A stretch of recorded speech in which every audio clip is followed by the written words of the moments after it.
Bonjour à tous et bienvenue sur la chaîne de Papier et de Rêve. Je suis Ursula et aujourd'hui je vais peindre avec vous des hortensias à l'aquarelle.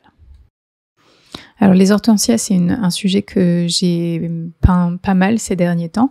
C'est un sujet difficile parce que les fleurs d'hortensia sont composées de plein de petites fleurs et il faut trouver un moyen pour essayer de représenter cette texture, cette fleur si particulière, pour que vous puissiez la reconnaître, mais en même temps ne pas passer 10 000 ans à peindre chaque fleur les unes après les autres. Ça n'est pas du tout mon style. Moi j'aime avoir quelque chose avec une impression. Et justement, dans mon image de référence aujourd'hui, il y a une lumière très particulière et c'est ce que j'ai envie de représenter avec vous aujourd'hui. Et du coup, je commence cette aquarelle par placer des tons de rose sur mon papier. J'utilise la laque rose, bien sûr, mais j'utilise aussi le rouge de Pyrrole parce que la laque rose est pour moi un peu trop froide pour ce que je veux faire. Le rouge de Pyrrole est un peu trop chaud. Alors j'essaye de mélanger les deux ensemble pour avoir une couleur de rose équilibrée. Et puis bien sûr, je vais y ajouter plein d'autres couleurs au fur et à mesure.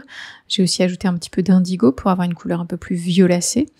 Et puis je vais commencer à mettre de la couleur sur toute mon image et donc remplir les trous aussi avec du vert que je crée à partir de la laque jaune et de l'indigo comme d'habitude. Comme vous pouvez le voir sur mon image de référence, il y a une zone de lumière assez intense qui donc éclaire le sujet principal de mon image. Donc on a des pétales qui sont quasiment blancs parce qu'ils sont éclairés par le soleil et d'autres qui sont bien plus violacés, plus roses parce qu'ils sont dans l'ombre. Et donc je vais essayer d'éviter un petit peu toutes ces zones où il y a beaucoup de lumière blanche et je vais essayer de ne pas les toucher avec de la couleur pour avoir ce même effet dans mon aquarelle. Pour le moment, je ne considère absolument pas ni la texture ni le détail. Vous voyez que j'utilise des grands coups de pinceau. J'essaie juste de placer de la couleur pour que mon papier soit humide, pour qu'il se passe quelque chose et pour que les couleurs se fondent entre elles et qu'on ait un petit peu cette impression rêveuse que je souhaite avoir. Et vous voyez que je vais même venir adoucir certains bords avec mon pinceau rond et juste de l'eau pour vraiment éviter d'avoir des contours très très nets. Le seul endroit où je vais avoir des contours très nets, c'est les endroits où il y a cet éclairage du soleil sur les fleurs. Et donc là, j'ai besoin d'avoir des contours bien nets pour bien délimiter ces zones. Mais pour le reste, je préfère avoir quelque chose de très très flou pour le moment. Et alors même si je vais avoir des zones bien floues et si je veux avoir de la couleur sur à peu près toute ma page, je ne veux pas que ce soit une couleur qui soit uniforme ou qu'il n'y ait pas de texture. J'hésite pas à jeter de l'eau sur mon papier, essayer de créer des zones où il y a un déséquilibre entre l'humidité que je vais ajouter et l'humidité du papier pour avoir des choses qui vont se passer, des fleurs, des auréoles qui vont se créer d'elles-mêmes. Je n'essaye pas d'avoir quelque chose de parfait à ce moment-là, en fait. Je préfère ajouter de la texture et ensuite, dans les couches suivantes, peut-être qu'elles disparaîtront, peut-être qu'elles resteront là, mais au moins il se passera déjà quelque chose. Et maintenant que toute ma feuille est couverte de quelque chose, je peux commencer à ajouter des détails. Alors bien sûr, c'est pas des tout petits détails, c'est des plus gros détails, on va dire. J'utilise toujours ce mélange de laque rose et de rouge de Pyrrole pour avoir un rose qui ne soit ni trop froid ni trop chaud. Et par moments aussi, je vais lui ajouter bien sûr de l'indigo pour avoir quelque chose d'un petit peu plus violacé parce que dans mon image de référence, toutes les ombres dans les fleurs sont plutôt violacées, donc c'est un peu ce que je cherche aussi. Donc j'ai essayé de créer de la texture, des traces dans les zones où j'ai mes fleurs. Alors bien sûr, ce sont des zones qui sont encore très humides. Il y a des couleurs qui vont se fondre tout de suite. Il y a des endroits qui sont peut-être un petit peu plus secs et qui vont être un petit peu plus nets, mais en tout cas, il va se passer quelque chose et je vais commencer donc à rajouter de la texture à ces endroits-là. Et toute la difficulté de ces fleurs, en fait, c'est qu'elles concentrent énormément de couleurs, alors que nous, on a l'impression qu'on les voit juste roses, par exemple. Quand on regarde bien l'image de référence, il y a du rose, oui, bien sûr. Il y a aussi du violet. Il y a aussi des tons jaunes, des tons verts, tout ça dans les fleurs. Et je vais donc essayer de donner ces petites indications de d'autres couleurs. Alors, je n'ai peut-être pas totalement la finesse pour faire ça tout de suite, mais vous allez voir que c'est peut-être une bonne idée de le faire maintenant parce que avec les couches que je vais rajouter, ça va être beaucoup plus discret. Alors là, on a l'impression que le jaune que j'ajoute, c'est le lac jaune, hein, bien sûr, et beaucoup trop fort, mais vous allez voir que dans l'image finale, ça fonctionne bien.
Maintenant que j'ai rajouté un petit peu de détails et de couleurs dans les fleurs, il est temps de travailler cet arrière-plan que je veux très très sombre, et je sais que ça va me prendre peut-être quelques couches pour le faire.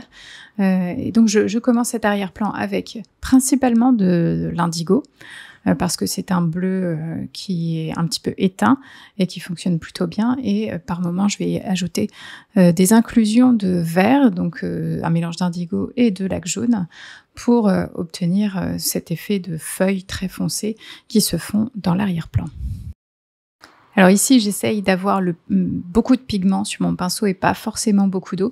Il faut quand même avoir de l'eau pour pouvoir étaler ce pigment, mais j'essaye d'avoir vraiment une densité de pigment intense pour que je puisse avoir une couleur sombre tout de suite et pouvoir limiter quelque part les couches.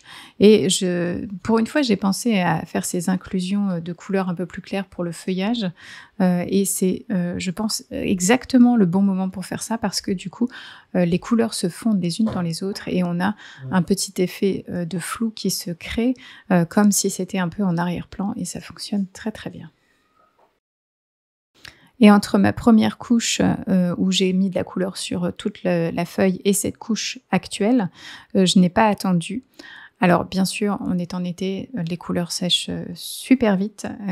Il fait presque 28 degrés, je crois, dans mon atelier, et du coup, ça sèche extrêmement vite. Mais il y a quand même des zones où les couleurs vont se fondre les unes dans les autres et se fondent dans la première couche, et d'autres où, bien sûr, je vais remouiller le papier avec cette couche. Et bien sûr, j'utilise principalement ce bleu indigo avec un petit peu de lac jaune par moment, mais en tout cas, j'essaye d'avoir toujours une teinte bien plus bleutée parce que je veux que ça crée un contraste aussi de chaud-froid avec mes fleurs. Donc on a un contraste clair-sombre avec les fleurs, mais aussi chaud-froid, puisque le rose des fleurs est un petit peu plus chaud que ce bleu foncé dans l'arrière-plan.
Alors maintenant, je retravaille bien sûr les fleurs. J'essaye de leur donner un petit peu plus de dimension en ajoutant encore des zones d'ombre. Et bien sûr, j'essaye aussi d'ajouter des tons plus neutres, des couleurs qui ont plus de mélange de couleurs ensemble pour faire des couleurs un petit peu grisées qui vont ressortir avec les zones un petit peu plus intenses de ces fleurs. Et alors pour créer plus de texture dans ces fleurs, j'essaye de bien regarder mon image de référence et on peut voir qu'il y a des petits cœurs un petit peu ronds avec des petites zones d'ombre très très fines qui sortent de ce cœur. Et puis on voit la superposition des feuilles, plutôt des fleurs qui en transparence est un petit peu plus sombre. Donc j'essaye de me concentrer sur ces petites formes pour essayer de créer cette texture et de vous donner l'impression que c'est un hortensia sans peindre absolument toutes les fleurs parce que je n'ai pas la patience du tout pour faire ce genre de choses et moi j'ai envie de quelque chose d'un petit peu plus éthéré, d'un petit peu plus peut-être léger et suggéré c'est donc ma technique pour le faire. J'essaye de juste me concentrer sur les petits détails que je vois pour essayer de créer cette texture.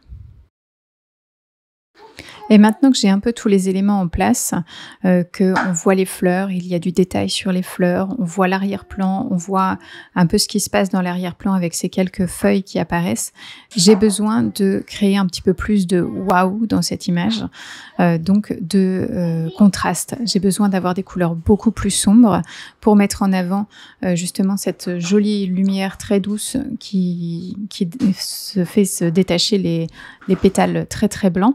Donc j'ai besoin de retravailler un petit peu l'équilibre et ça se fait un peu petit à petit. Il y a un moment où je vais rajouter peut-être une couleur un peu plus sombre dans la fleur et ça me donne envie d'ajouter un petit peu plus de sombre dans l'arrière-plan et petit à petit je vais créer cet équilibre et c'est quelque chose que je préfère faire petit à petit, comme je l'ai dit beaucoup ces derniers temps, mais je préfère y aller pas à pas pour pouvoir le doser correctement et m'arrêter quand je suis satisfaite.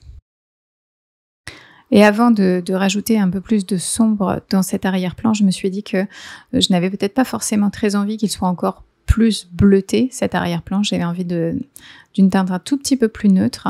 Et j'ai donc mélangé un tout petit peu de rouge oxyde transparent à l'indigo pour avoir une couleur bleutée juste un peu plus neutre, juste un peu plus grisée, pour avoir quelque chose de plus sombre et plus intense aussi.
Et avec ces derniers coups de pinceau, je termine un peu cette première couche.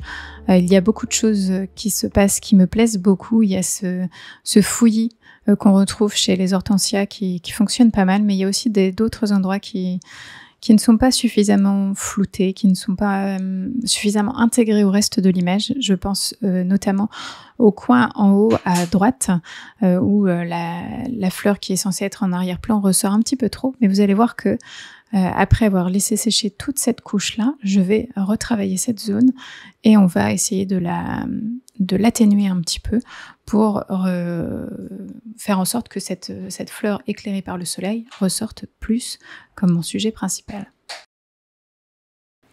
Pour commencer ces petites retouches, je vais faire le même mélange que j'avais fait il y a quelques temps avec le vert turquoise et la laque rose pour avoir une sorte de violacé un tout petit peu éteint. Et je vais passer par-dessus cette fleur, l'atténuer un peu et ne pas hésiter à réactiver un petit peu les couleurs d'arrière-plan un peu foncées, l'indigo et la laque jaune que j'ai mis tout autour pour essayer de flouter un petit peu cette zone de transition entre l'arrière-plan et la fleur pour faire en sorte que ce soit donc un peu plus flou et aussi un petit peu plus inclus en fait dans le reste de l'image. Et ajouter cette teinte violacée par-dessus, ça va permettre de le faire reculer un petit peu puisque les couleurs rouges ont tendance à se rapprocher de nous et les couleurs froides, bleutées ont tendance à reculer. Donc ce petit voile va me permettre de faire reculer cette fleur-là, de la rendre moins intense, moins importante et faire en sorte qu'elle s'intègre donc plus avec le reste de l'image. Et comme tout à l'heure pour l'arrière-plan, au début j'y vais tout en douceur et puis je vais intensifier l'effet petit à petit en rajoutant un peu d'indigo dans mon mélange pour avoir un violet plus foncé.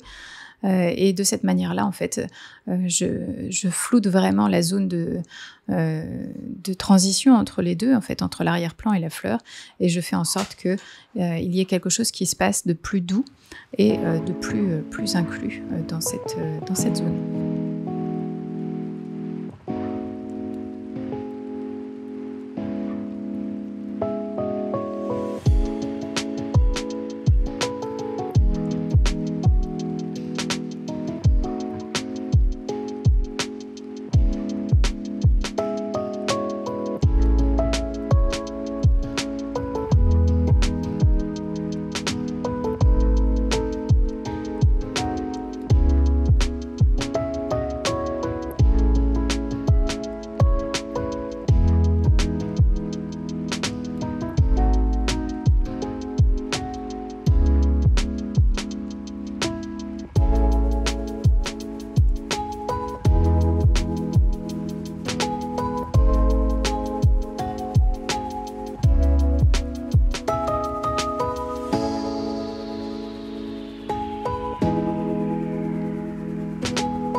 Donc après avoir retravaillé l'équilibre de mon image en incluant bien plus cette zone en haut à droite, j'ai aussi ajouté quelques touches de cette couleur turquoise à d'autres endroits pour qu'on ait un petit rappel de la couleur à d'autres endroits et qu'on ait quelque chose qui se passe. Vous vous souvenez que je vous avais dit que les fleurs d'hortensia avaient plein de couleurs intégrées les unes dans les autres, et donc c'est un peu cette idée-là que j'ai essayé de propager aussi à la fin, de cette petite touche de turquoise qui apparaît à d'autres endroits.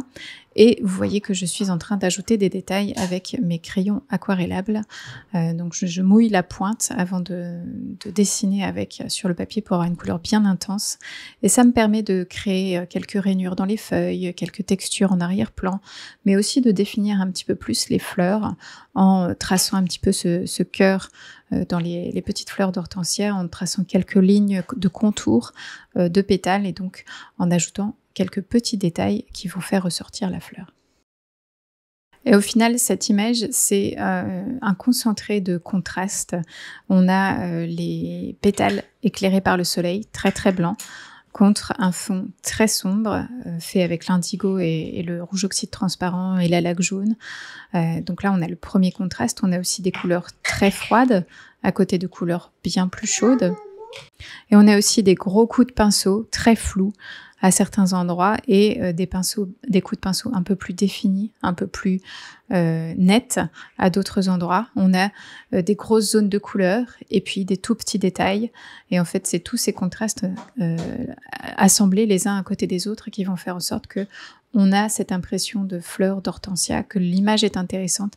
Il se passe plein de choses et je pense que ça ne plaira peut-être pas forcément à tout le monde parce que c'est une image qui est un peu un gros bazar, on va dire, pour parler poliment. Mais on a cette ambiance que je voulais, ce contraste et cette ambiance parce que quand on voit les fleurs d'hortensia dans la nature, c'est beaucoup de fleurs, beaucoup de feuilles. Et surtout quand elles sont abîmées par la pluie d'ailleurs. Et c'est un bazar aussi, et c'est ce que j'avais envie de vous montrer sur le papier. Et cette vidéo est à présent terminée. Merci de l'avoir regardée jusqu'au bout et j'espère qu'elle vous a plu. N'hésitez pas à jeter un coup d'œil sur le blog pour plus d'informations sur cette image. Et bien sûr, dites-moi ce que vous en pensez dans les commentaires. À bientôt.